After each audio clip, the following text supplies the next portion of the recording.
नमस्कार मेरे युवा साथियों, आइए हम सब मिलकर एक प्रयास करते हैं और प्राचीन भारतीय इतिहास के दर्पण में झांकते हुए आज हम महान सम्राट अशोक प्रियदर्शी के विषय में कुछ जानकारी प्राप्त करते हैं।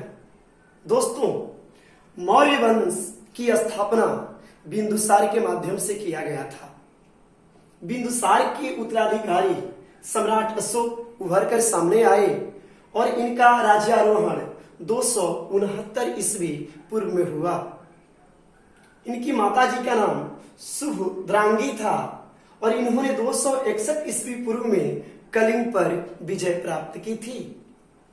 आपको पता है कि इन्होंने बौद्ध धर्म को ग्रहण किया था। इन्होंने बौद्ध धर्म के रहने वाले लोगों के लिए 4 गुफा का निर्माण बराबर पहाड़ी के ऊपर किया था।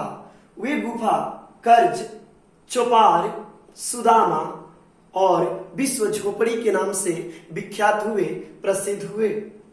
इन्होंने अपने पुत्र महेंद्र और पुत्री संघमित्रा को बौद्ध धर्म के प्रचार के लिए श्रीलंका भी भेजे हुए थे।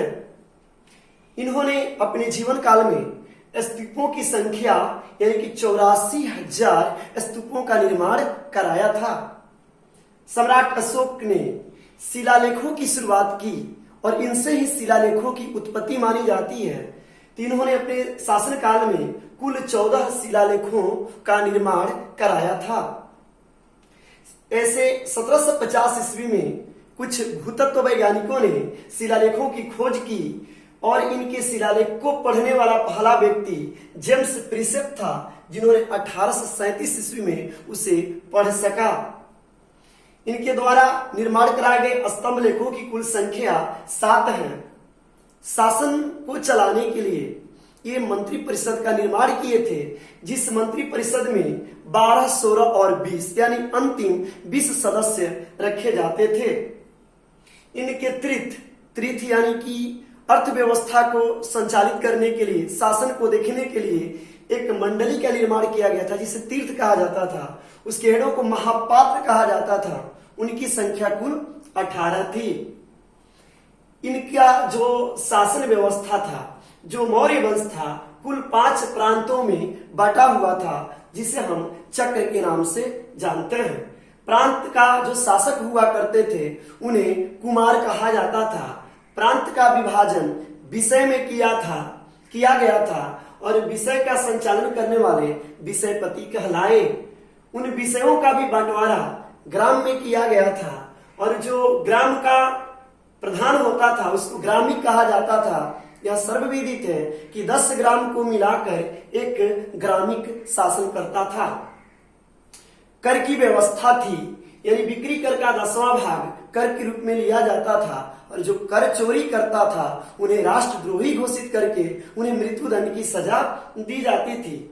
ऐसा माना जाता है कि सम्राट अशोक की सेना में 50,000 अश्वारोही और 9,000 हाथी तथा 8,000 रथ थे। जो प्रधान सेनापति होता था उनको नायक कहा जाता था। इन्होंने अपने गुप्तचर विभाग को 4 खंडों में बांटा था। सरकारी भूमि को सीता के नाम से जाना जाता था और मौर्य वंश का समाज 7 खंडों में विभक्त था। वेश्यावृत्ति को उस समय स्वीकृति प्रदान थी। जो औरतें वेश्यावृत्ति करती थी उन्हें रूपाजीवा के नाम से जाना जाता है। ऐसा माना जाता है कि सम्राट अशोक का अंतिम जो युवराज था या जो उत्तराधिकारी था वह बृहद्रथ था। कुल मिलाकर मौर्य वंश 137 वर्ष तक जीवित रहा। अंतिम शासक बृहद्रथ को उनकी ही सेनापति पुष्पमित्र शुंग ने मारकर 1885 ईस्वी पूर्व में शुंग वंश की स्थापना की।